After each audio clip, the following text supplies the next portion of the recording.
Welcome to cEDH TV. In this video we're going to be looking at this Temur Valakut deck. This is not the strongest deck that I have ever built, but it is a deck that is becoming better and better. It's also my favorite deck, the deck that I have played the most. And probably the reason why the deck is becoming better is because I am developing it further into a functional deck. To really understand the deck, I need to explain the metagame around it and the game plan involving this deck. As you can see, the commanders are Thrasios Trition Hero, together with Chrome Ludwig Oppius. However, the real commander is actually Valakut. The entire game plan is evolved around getting Valakut into play and getting it active, and then killing people manually by putting mountains in play. When we have a 6th value of mountain, Valakut triggers and starts shooting. This deck actually runs about 24 basic mountains, and after that it's playing Steam Vent, Island and Mountain, Sheltering Ticket, Mountain and Forest, Cinderglade, Mountain and Forest, and Stomping Ground, Mountain and Forest. Now if I owned Volcanic Island and Taiga, I would play those two. And together with fetch lands like Wooded Foothills, Arid Misa, Scalding Tarn and Bloodstained Mire, all of these fetch lands fetches a mountain. Basically they can fetch all these shock lands and also continuously the basic lands, but I also run Mystical Rainforest. And this enables me to get Valakut active consistently very easy, but also getting me access to the colors I need. And from playing and building this deck, I can say from experience that you can't assemble this deck without these lands. You do need the amount of basic lands in mountains, and you do need all the shock lands, and I'm probably going to need the dual lands, the Volcanic Island and Taiga eventually. But you also need the fetch lands. You all need all of these 4 and 5 fetch lands. And therefore this deck is not a budget deck. So let's talk about this deck's metagame. It is basically a land deck, going around 50 to 51 lands inside the deck. It is basically trying to be a deck that is very hard to deal with, because lands is a very tricky permanent to remove. Among creature, planeswalker, artifacts, enchantments and lands, lands are a bit tricky to get rid of. Strip Mine and Blood Moon is pretty good cards against this deck, but you need to draw them. And you're probably going to have more cards inside the deck that are able to kill creatures. And it also runs a good package of cards that can rescue Valakut from the grave, like this land that can replace itself with Valakut. Also Crucible of Words, of course, and also this little new upgrade, Naga Cleric, but also Splendid Reclamation. Splendid Reclamation is pretty much going to kill a lot of players depending on how much mountains you have in your grave. And that is actually also a way that we can insta-kill someone, dealing maybe 30 damage to one player's face. I should go ahead and say that currently this deck does not play Life from the Loam. I have realized by experience that this deck doesn't really need Life from the Loam. 4 cards to replenish and rescue your graveyard is pretty much enough. And Life from the Loam is pretty much going to be, if you like the card, run it. If you don't like to mill yourself all the time, don't play it. But back on the metagame, this deck is also trying to be very effective around stacks, trying to dodge effects that are not really hitting lands, instead hitting normal stuff, like running Ground Seal. I am not affected at all by Ground Seal. My graveyard interactions are universal everything. It doesn't require target. So Ground Seal doesn't affect me, but Ground Seal is a really good enchantment that interrupts a lot of combos, like Flash Hulk, like Cisse, and etc, etc. And also running Arcane Laboratory. Really strong card versus Storm. Now this deck doesn't even cost spells really. I'm actually just putting lands in play. Sure, I might play 1 spell a turn, but that's enough. Meaningly I'm dodging the Arcane Laboratory effect, but putting the Stax effect on my opponents. A card that is really hurting a lot of players. But I'm also running Torpor Orb. So this deck is a land deck, no creatures at all. Maybe 9 creatures or so. But still I don't have a single ETB effect on any of my creatures, and therefore I am totally unaffected by Torpor Orb, a card that is also destroying a lot of combos, like Flash Hulk and Cisse again. But I'm also running Null Rod. Null Rod is basically a Stony Silence that shuts down artifacts. I actually have an artifact that is shut down by this, and that's Expedition Map to fetch Valakut from my deck. However, I think that's fine. Null Rod is a really strong artifact that is going to shut down a lot of combos. Also running Stranglehold. Many people want to search a library, and I also want to search my library a lot. However, Stranglehold only affects my opponent, a really strong card. And I also have Energy Flux. Now I have actually maybe 4 artifacts in this deck. Crucible World, Storm Cauldron, we're going to talk about that later. Null Rod that you're looking at, Torpor Orb, and Expedition Map. However, I'm going to be able to pay the cost to keep these artifacts alive, and I'm probably only going to have 1 artifact in play when this is in play.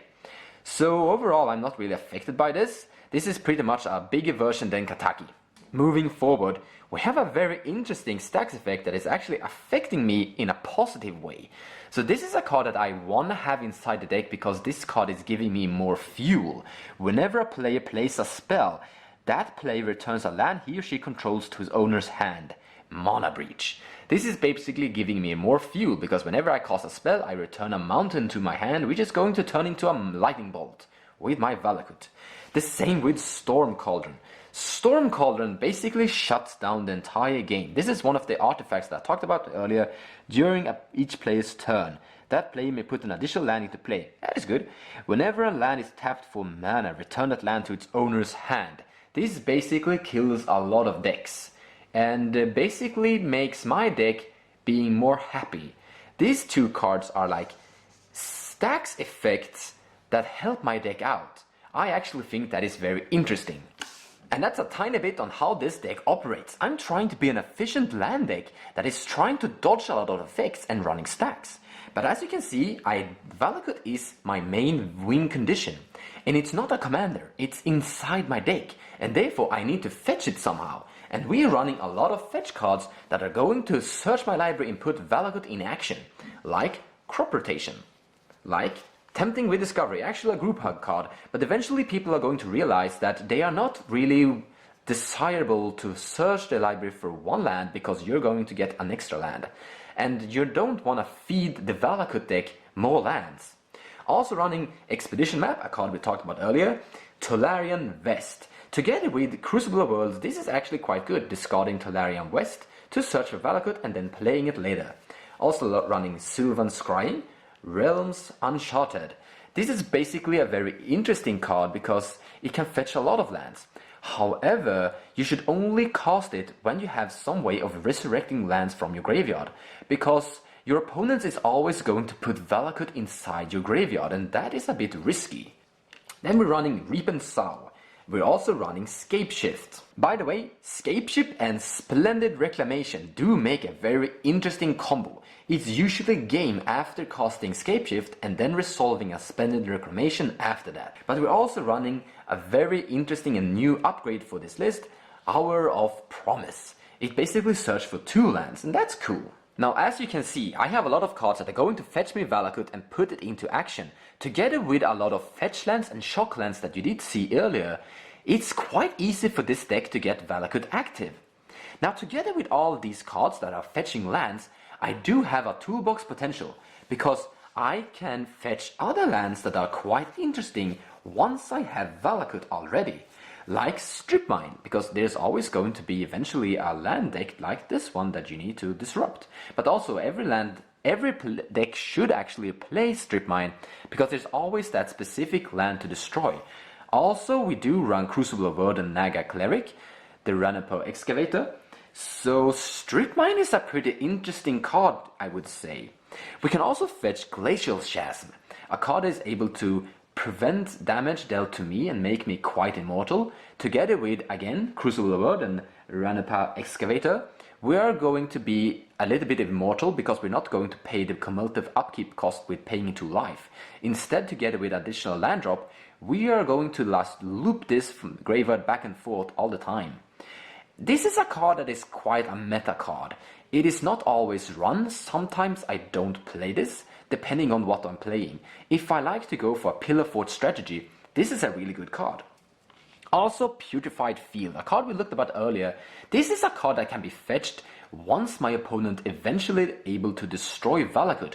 I can search my library for this card, put it in play, sacrifice it and return Valakut to my hand, and keep on going with my strategy. I can also fetch Arcane Lighthouse, a card that removes Shroud and Hexproof, making me able to destroy creatures that are having lightning greaves on their feet. Also, I can fetch Maze of Ith, a card that is really good against specific commanders, like Idris Maelstrom Wanderer. Who is a commander that needs to hit a player in phase to get his cascade trigger? I'm actually going to activate Mace of Ith regardless of what player Idris is attacking, because I don't want him to get that cascade trigger. Also, Mace of Ith is a really good card versus Brago. But also, we can fetch this land, Scavenging Grounds.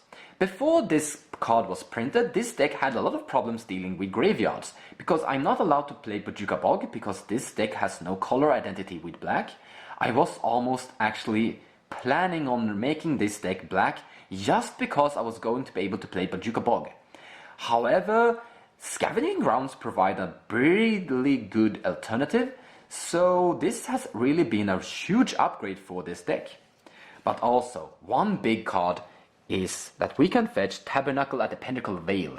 This is a Stax land that puts a cost on all the creatures.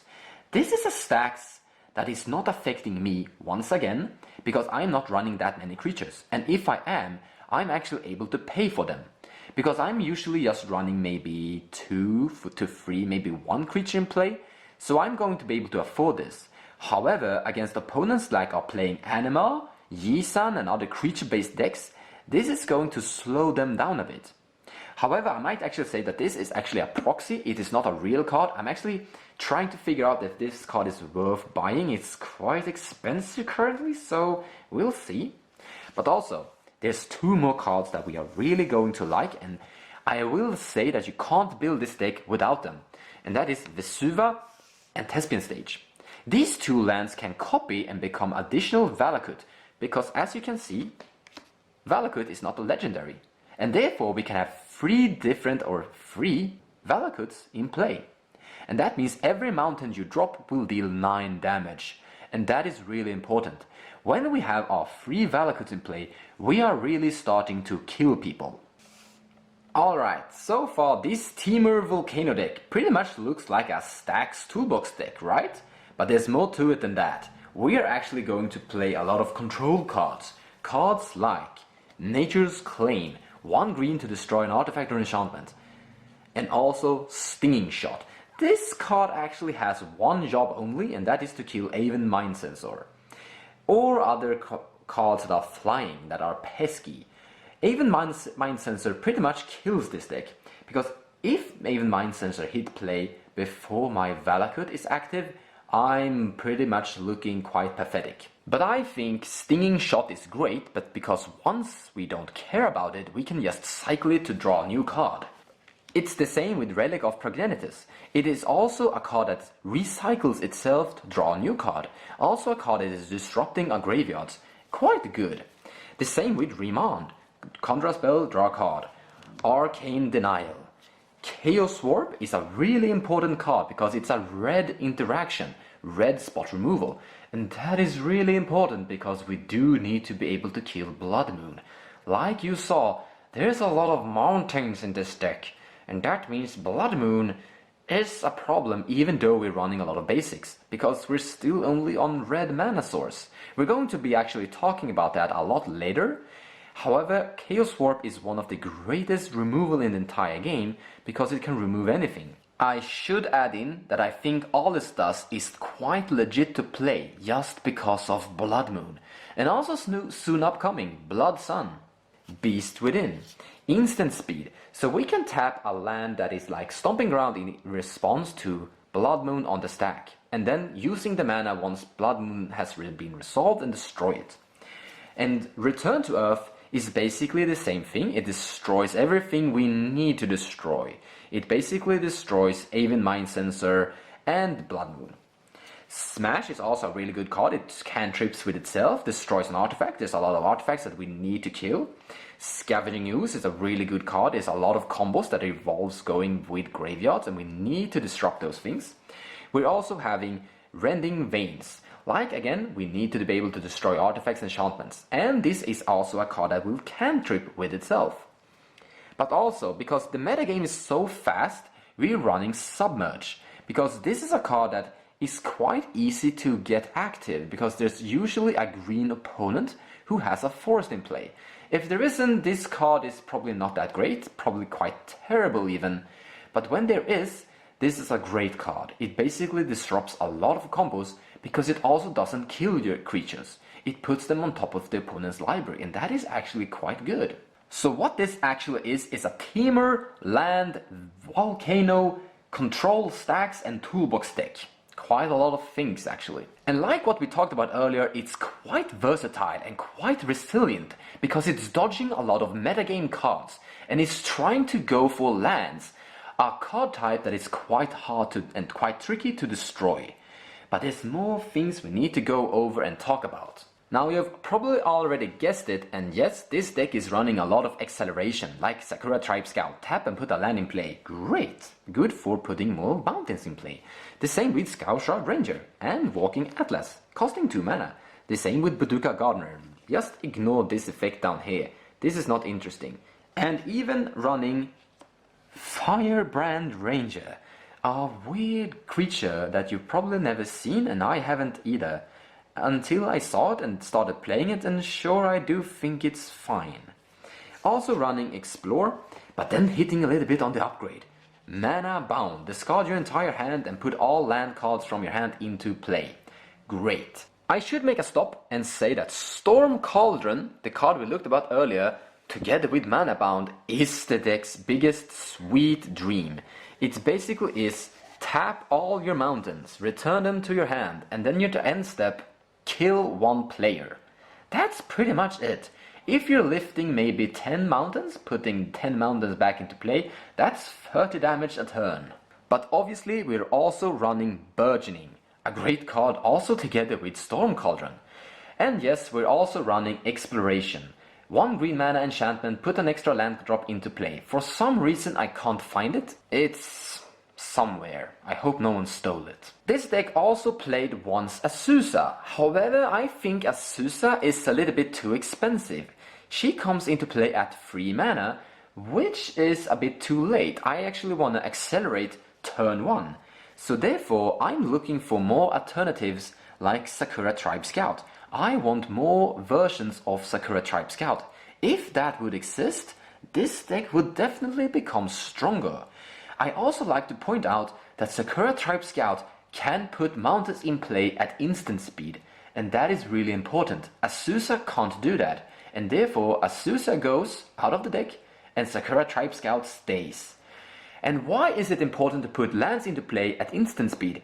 Well, that is something we haven't talked about yet, because this is a control deck, like I mentioned before, that is really good at destroying creatures. Valakut triggers and deal 3 damage to a player or creature. This deck is really good to kill creatures over and over, especially commanders, and that is a really good strategy. So I have said a lot about what this deck is, and I will now say something the deck isn't. It's not a combo deck. It was once, but I realized that this deck didn't need to be that, because I was actually able to kill people manually quite easy without going infinite. Instead of actually trying to have more cards inside the deck that turns into an unlimited amount of damage, I realized that it's better to make this Fire Mountain active faster, and actually not even making a lot of damage in the beginning. 3 damage and 6 damage is usually enough, because that allows me to kill creatures, and that might even be better, because I don't need to win fast. I can actually drag out, control, stacks and toolbox, and then eventually start bursting people in the face. Eventually, when I have killed all your commanders over and over, you're not able to afford casting them, and once all your creatures are in your graveyard, I'm starting to shoot you in the face for damage. And that is really interesting. That is why I actually think this deck is really fun to play, because it's very bursty. It is really fast, it draws a lot of cards. Many of the cards are cantrips, like Ground Seal is a cantrip. It basically wants to draw more cards to burst more lands into play to burst more damage. It is really a snowball deck. Interesting, a ball of fire. It's a fireball deck! So I think it's time we start talking and looking at these two. We did look at them at the start of the video. They are the commanders. They are, however, not that important. I have many games when none of these commanders are even cast. Basically, these commanders are being cast when I run out of steam, or gas, or power, or fuel, or cards in hand, so to say. Basically, these two commanders are card drawing engines. Crom Ludwig's Opus is a really interesting and really weird commander. It's not really that much played. The Flying Lightning Zombie also have haste and hits for 4, so he basically 5 shots a player. Now Thrasios Triton Hero is quite ideal for this deck. He has the most empowering ability there is for this deck. So like I mentioned before, this is a 51 land deck. Therefore, activating Thrasios, you have a higher chance of hitting a land than hitting a normal card. And with a grand total of 30 mountains inside the deck, you're going to have a huge chance of hitting a land, hitting a mountain with this activation. And that means that we can kill things in instant speed.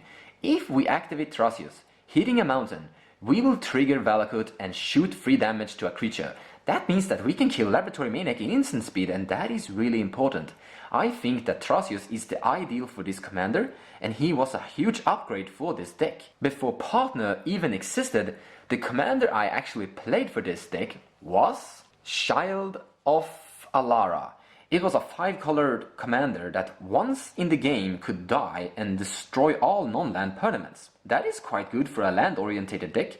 However, cutting this commander and removing white and black from the list, cut and only running green, red and blue turned out to be a better idea. The deck's game plan is basically to get something that bursts out lands fast in the beginning, like the Tribe Scout or Burgeoning, and then putting one of these cards into play and drawing a new hand, and bursting out more and more lands, eventually getting Valakut active and start shooting stuff, interacting and controlling creature cards.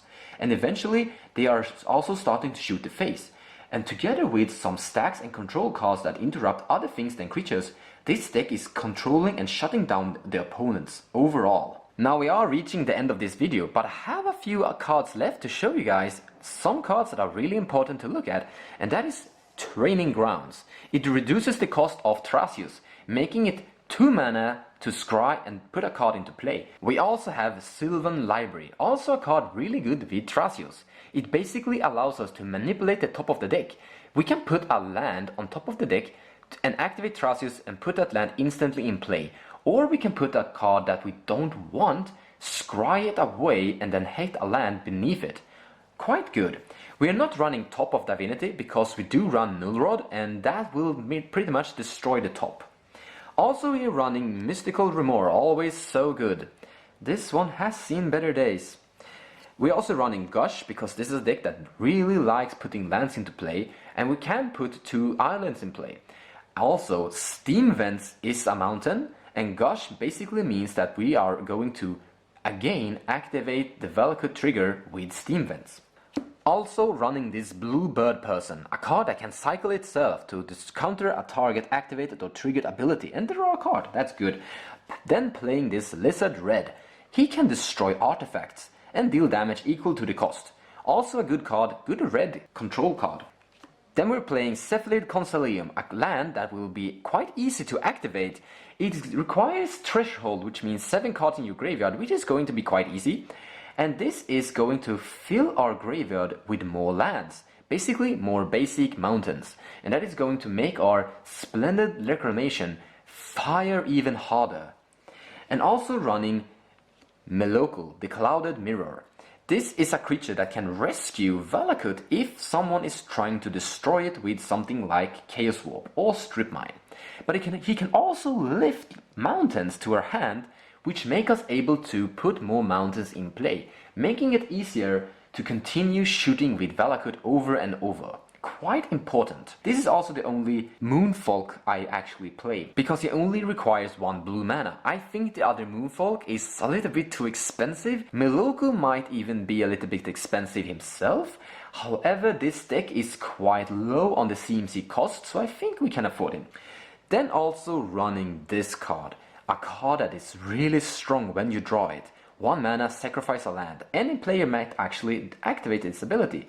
and draw a card. And this is going to fuel your deck, because you're basically going to put a lot of lands into play, then you're going to sacrifice those lands and draw more lands. Why is that good? Well, it's good because that is going to fuel your graveyard with more lands for your splendid reclamation, and it's also going to loop those mountains over and over for more bursting volcano activity. Now, you might have noticed that this deck has a lot of blue and green cards inside the deck, and only 2 cards inside the deck that has 2 green in its casting cost, and that is Rending Wanes and Scapeshift. And the answer to that is simple. I can't play any card that costs blue or green. Scapeshift and Rending Wanes are the 2 exceptions. I don't want to play more, because the mana base of this deck is pretty weird. I have 24 mountains basic and very few red cards. I have a lot of green and blue cards, but very few basic forest and islands. So I'm heavily depending on those fetch lands and shock lands to fuel my green and blue spells. And that is actually a bit of problem. It actually makes my opening hands sometimes a little bit wonky, because I do need access to blue and green. However, I do need a lot of mountains inside the deck to make the deck going. Because I should say that I have been playing with these 2 cards once before. Realm Raid can make every land into a mountain, basically make landfall Valakut activated. The same with Prismatic Omen, makes every land I control into every basic land type, giving me all the colors I need, even making Glacier Shafts tap for whatever mana I want. But it's quite unnecessary. I rather remove these 2 cards from the deck and put in more interactions. I think that's more stable. I think running Realm Raid and Prismatic Omen is a bit greedy and something I don't need. I can instead have more basic mountains inside the deck and still getting my Fire Mountain active. Alright, you have been watching my Temur Valakut EDH competitive deck. It is actually my favorite deck. It is a deck that I've been playing for maybe now 3 years casually, and I never really thought it was going to get anywhere. I never thought it was going to be something like a competitive deck, but it's actually starting to get there. It currently hasn't the biggest win rate of all my decks. It is not the best deck I have, but it's really my favorite deck. It is a really interesting deck. And Stax and Control are becoming a more and more valid in competitive games, because people have been figuring out the best combos out there, and they have been figuring out ways to interact and stop those combos.